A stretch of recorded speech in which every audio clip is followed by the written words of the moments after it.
a 2 hour, 3 hour lesson all in itself. You know what I'm saying? Okay. So number one, we just got through Christmas, what they call to be Christmas. That holiday is truly called Saturnalia. Okay, it is a celebration of the god Saturn. You understand? This is why it's held in December. But it also can be traced all the way back to the Babylonian times in the celebration of Nimrod at the Tower of Babel. His birthday was supposed to be on December 25th. We did a lesson on that. Yeshua has nothing to do with Christmas, nothing to do with Saturnalia. Okay?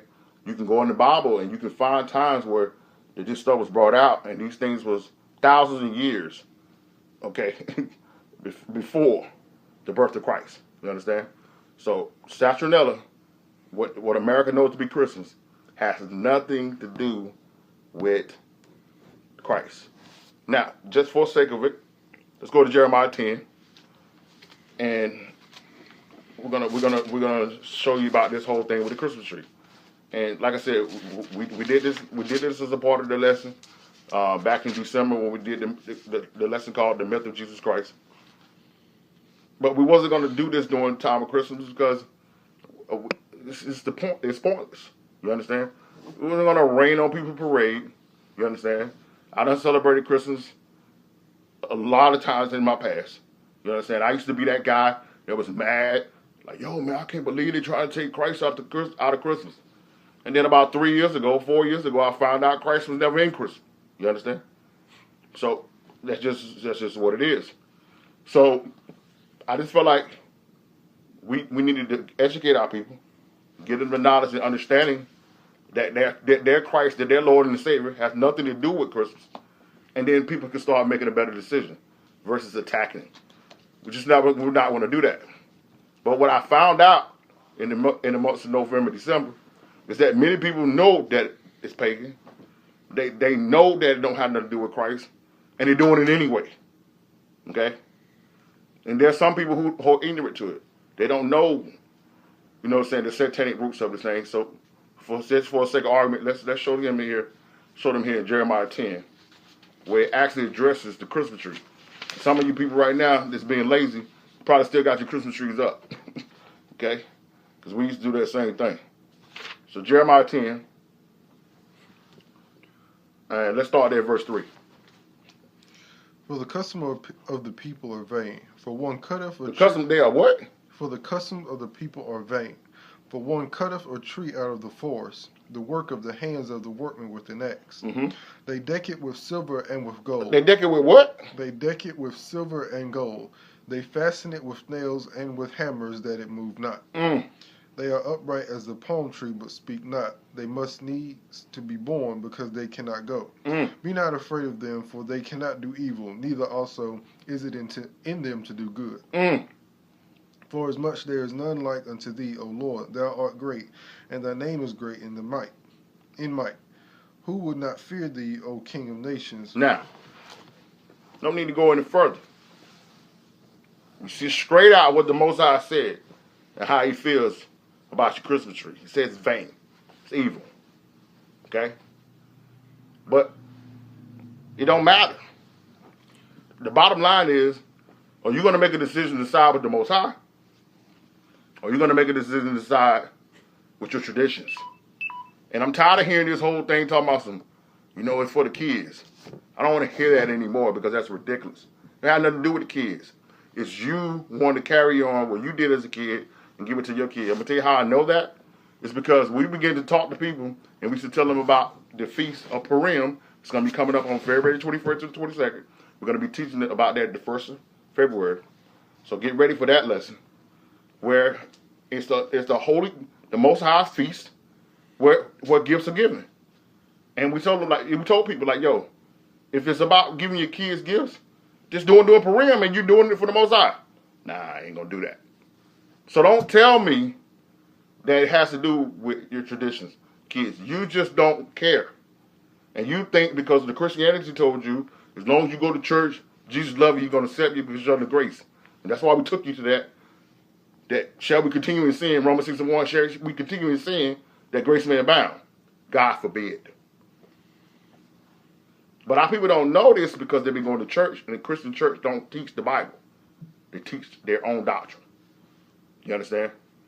So, I wanted to put that out there. Also, the New Year's. This is what we've been telling people. And I told my deacon, I said, we ain't going to go into that because I know we'll lose people. The Most High New Year does not start in no middle or no winter. You understand? The reason why that's what people are doing that has nothing to do with the New Year. This is about the honor of the God Janu. That's where you get your January from. Okay? So that's what this is about. This is honoring the God Janu. And so people use that and say that it's a New Year's celebration when it has nothing to do with the Most High. You understand? The Most High New Year starts in March, when spring starts. We're going to be talking about that at the beginning of March so people can get an understanding of that. But we knew that if we taught a lesson on that in December, we would just lose people and people would be offended, so we didn't say nothing about it. Okay? So it has nothing to do with the Most High. Okay? I mean, just think about it from a logical perspective. That you're going to start something new in the middle of a winter when everything is dead? At night? Just think about that. Okay? And then also, what people don't understand is a lot of these churches, what they call is watch night service. Do you know what that is? Watch night was that in 1862, many of the people, the abolitionists and free people, free blacks, were in churches 1862 December 31st, waiting to see that the Emancipation Proclamation would actually go through. Okay? That's why they called it watch night service.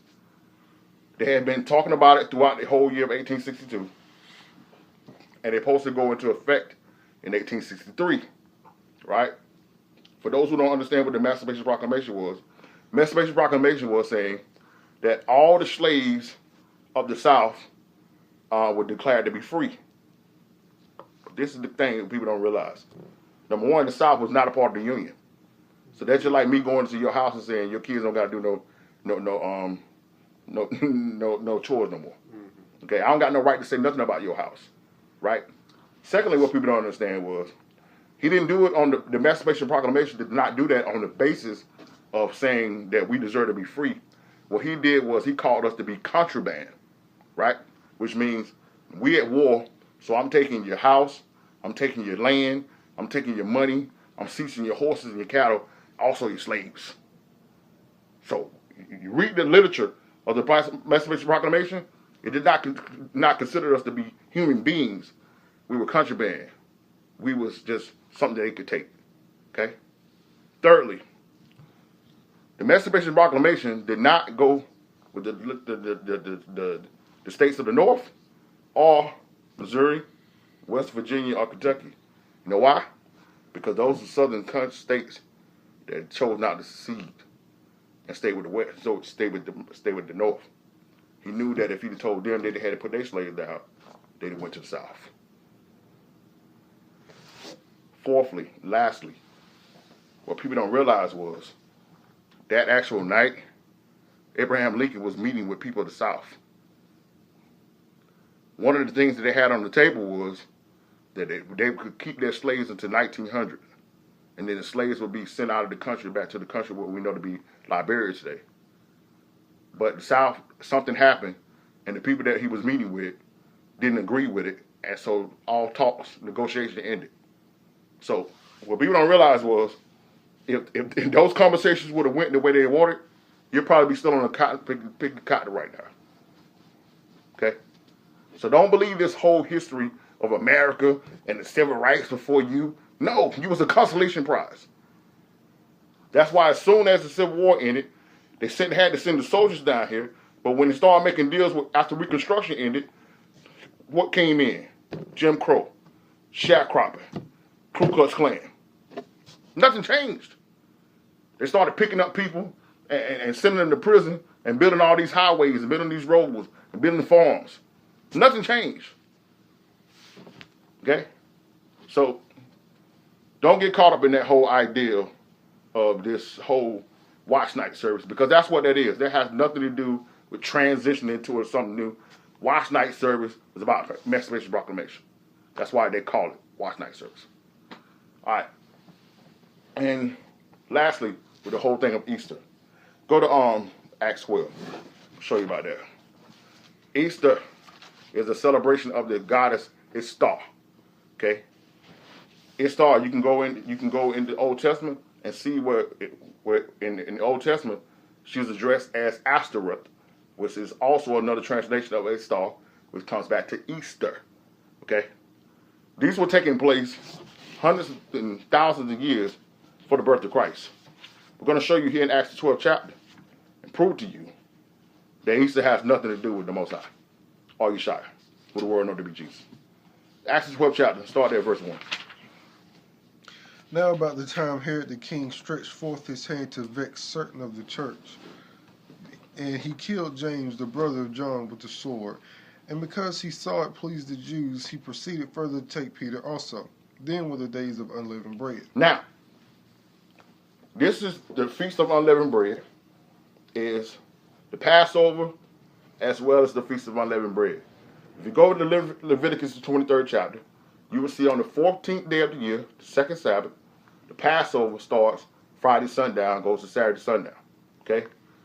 Feast of Passover is related to that when we were in Egypt, when our people were in Egypt, when the Most High instructed them to put the blood of the lamb over the doorpost, and the death angel passed over our house. Right? That's the Passover. Okay? But he also instructed them to prepare bread and prepare food, because the next morning we're going to have to get up out of Egypt, out of haste. They were not instructed to put yeast in there to rise it, because they would take more time. So doing that also, they had what they called the Feast of Unleavened Bread. So from Saturday sundown until that next Sabbath, Saturday sundown, this was a week-long feast and celebration where we could not have any yeast or any rising agent in our home. And we also had to honor that feast Saturday sundown, Sunday sundown. That was the first day of Feast of Unleavened Bread. So read that for him again.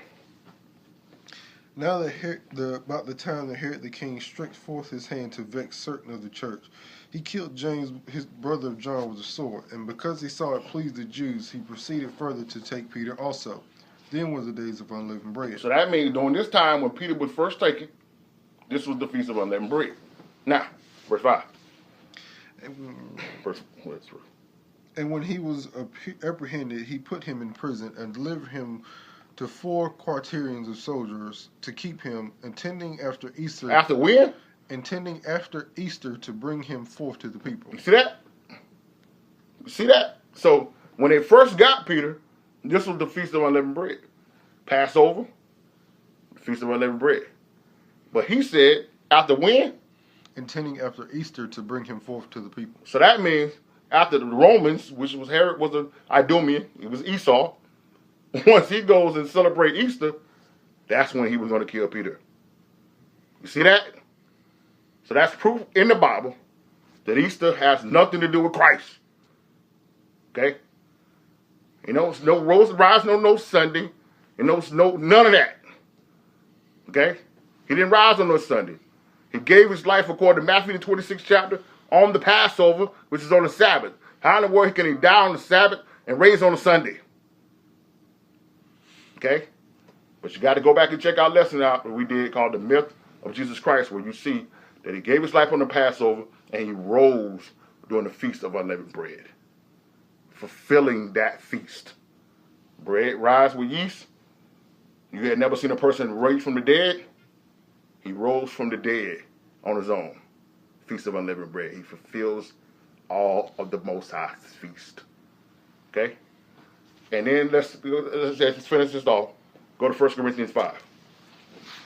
But that's Old Testament, man. They ain't got nothing to do with us, man. We can do whatever we want to, man. We can celebrate Christmas. We can celebrate Easter. Matter of fact, yeah, no, I ain't want to stretch it out. Let's just go ahead and end it with this. 1 Corinthians 5. But if you want to get the fullness understanding of all that we're talking about when it comes to these holidays, check out our lesson. We put it in the box, the myth of Jesus Christ. 1 Corinthians,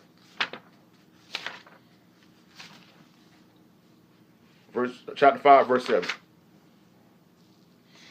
Purge out therefore the old leaven, that ye may be a new lump, as ye are unleavened. For even Christ our Passover. Christ our what? Christ our Passover. Our Easter. Our Passover. Our Christmas. Our Passover. Our Utah celebration. Our Passover. Our jingle bells. Our Passover. Our silent night. Our Passover. Our Christmas tree. Our Passover. Is sanctified for us. Therefore, let us keep the feast. Let us keep Christmas. Let us keep the feast. Let us keep Easter. Let us keep the feast. Let us keep Thanksgiving. Let us keep the feast. Let us keep Halloween. Let us keep the feast. Not with old leaven, neither with the leaven of malice and wickedness, but with unleavened bread of sincerity and truth. Now, so like I said, that's just a brief synopsis of dealing with these so-called holidays. Okay? But as I told my brother, it'll take 2 hours to go into to break all this down. And we didn't want to do that to the people today. We gave you about a 2-hour Q&A session, and so we're going to end it with that. So, as we said before, we think this went pretty well for our first Q&A. We had some wonderful questions. We got a chance to answer some different things, put it out there. And so we want to thank everybody for their participation, those who sent in questions or whatever. And we want to thank everybody for tuning in with us today. Like I said, we'll probably start doing this maybe quarterly, maybe every 3 months, because we know we have a lot of new people coming on with us all the time, and we want to be able to make sure that we can answer the people's questions. But even if those that didn't feel right about putting your questions out there today, you have some questions, don't ever hesitate to send it to us, and we'll definitely answer those questions. We want to continue to stress with the people to realize that you're not black, that you're not an African American, that you're from the tribe of Judah, from the nation of Israel. And you need to walk as such. You need to walk in the law, statutes, and commandments. You need to walk in the truth of the Bible. You need to get away from this Christianity, get away from this Protestant movement, get away from these denominations. You need to get back to who you are. We want to tell everybody that we love you. Know that we're praying for you daily. We're standing with you in anything you need. Don't ever hesitate to hit us up. Kwam Yasharala.